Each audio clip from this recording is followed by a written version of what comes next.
welcome back to my channel. I'm doing this as a live video because it takes me a super long time to get my videos uploaded to YouTube.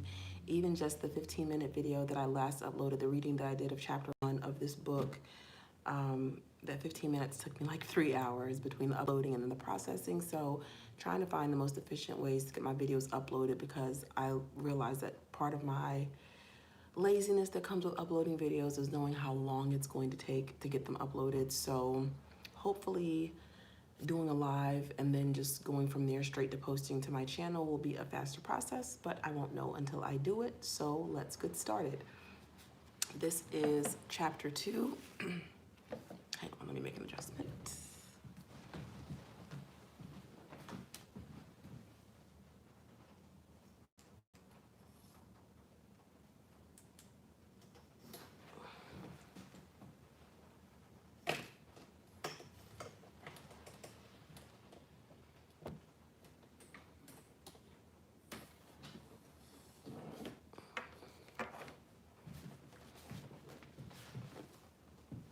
Okay, I think that's a little better. The light's kind of bright.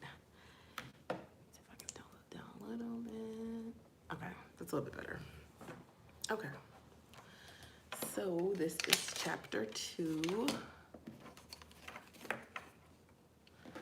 of The Game of Life and How to Play It by Florence Scovel Shinn. One more.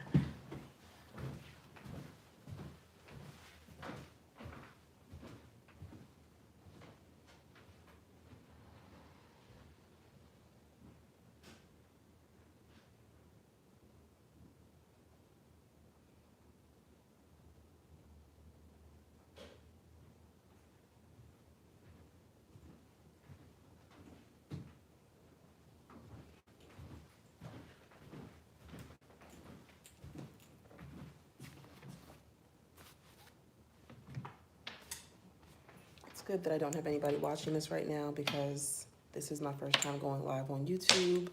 So I'm actually glad that no one is watching live, but hopefully the days are coming.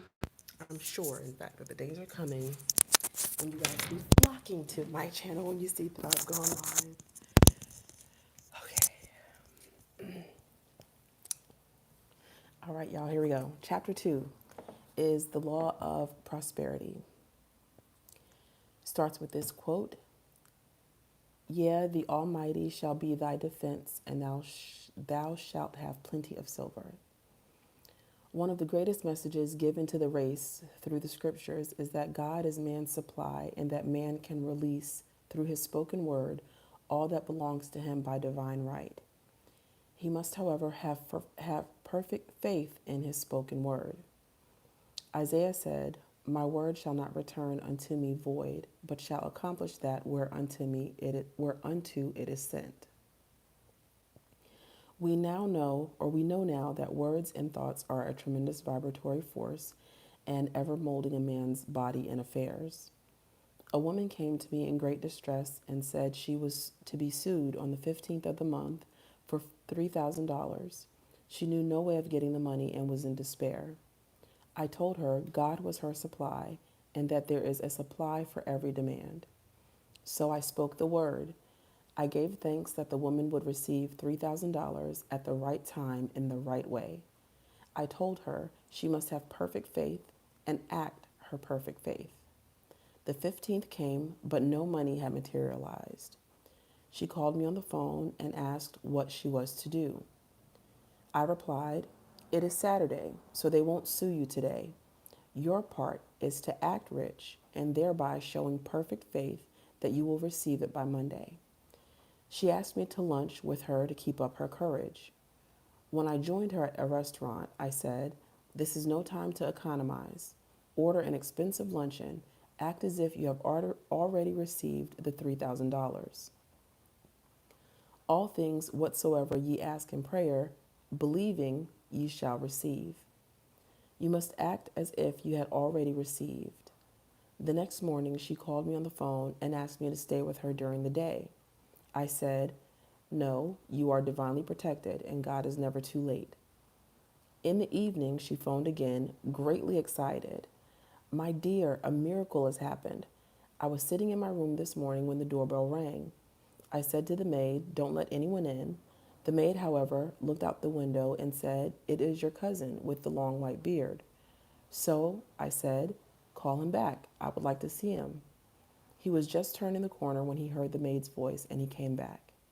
He talked for about an hour, and just as he was leaving, he said, "Oh, by the way, how are finances?"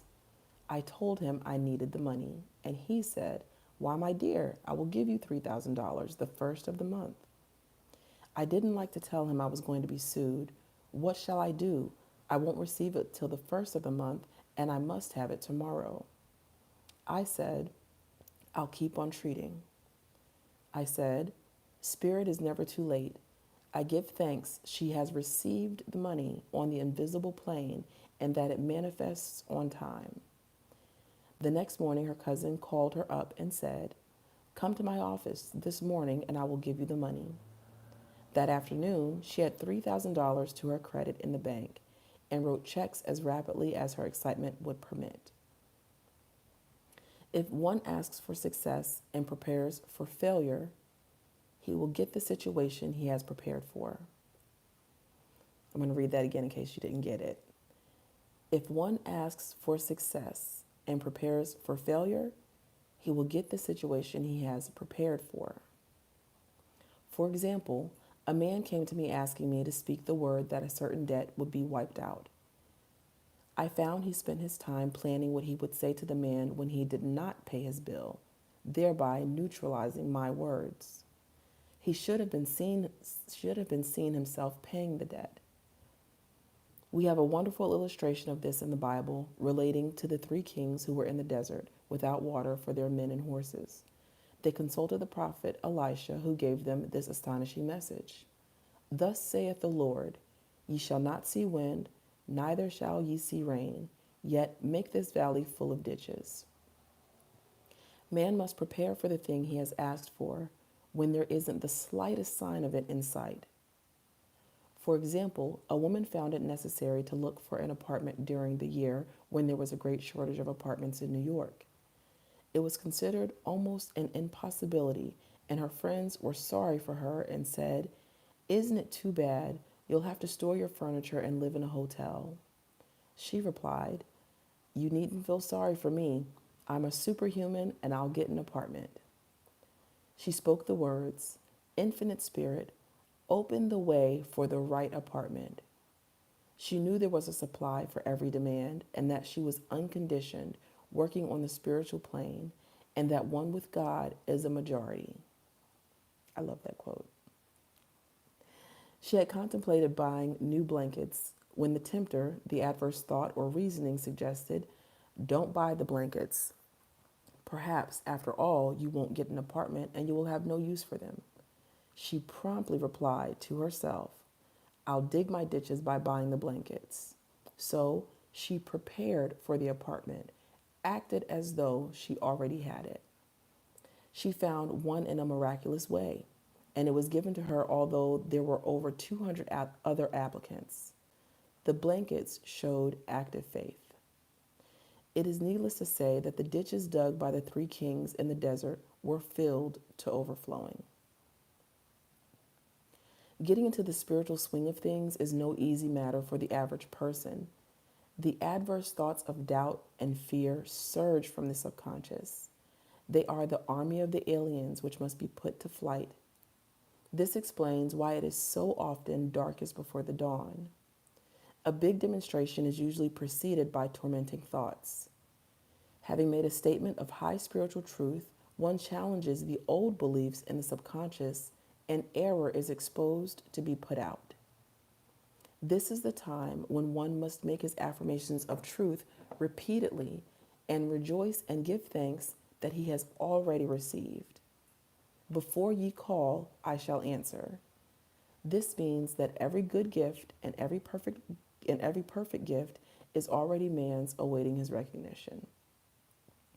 Man can only receive what he sees himself receiving. The children of Israel were told that they could have all the land they could see. This is true of every man.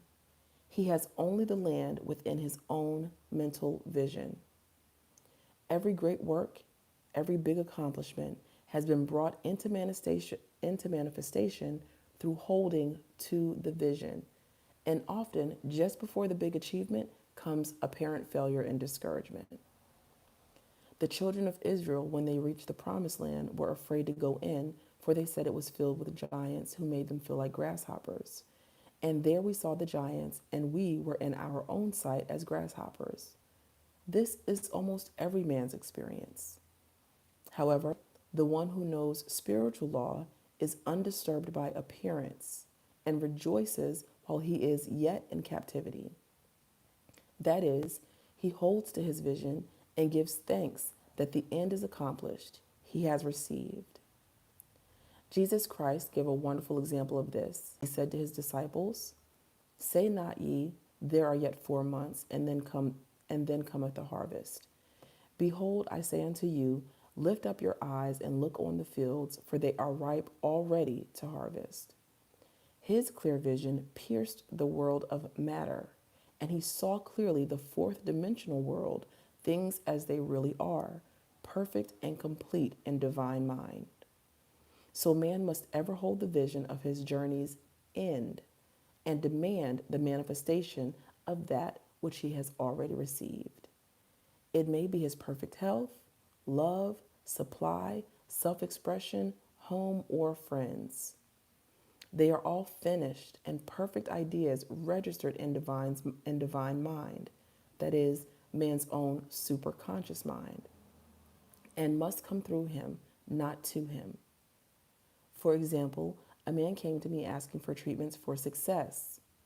It was imperative that he raise within a certain time $50,000 for his business. The time limit was almost up when he came to me in despair. No one wanted to invest in his enterprise, and the bank had flatly refused a loan. I replied, "I suppose you lost your temper while at the bank, therefore, your power. You can control any situation if you first control yourself. Go back to the bank," I added, "and I will treat." My treatment was, "You are identified in love with the spirit of everyone connected with the bank. Let the divine idea come out of this situation." He replied, "Woman, you are talking about an impossibility. Tomorrow is Saturday. The bank closes at 12, and my train won't get me there until 10, and the time limit is up tomorrow. And anyway, they won't do it. It's too late." I replied, "God doesn't need any time and is never too late. With him, all things are possible." I added, "I don't know anything about business, but I know all about God."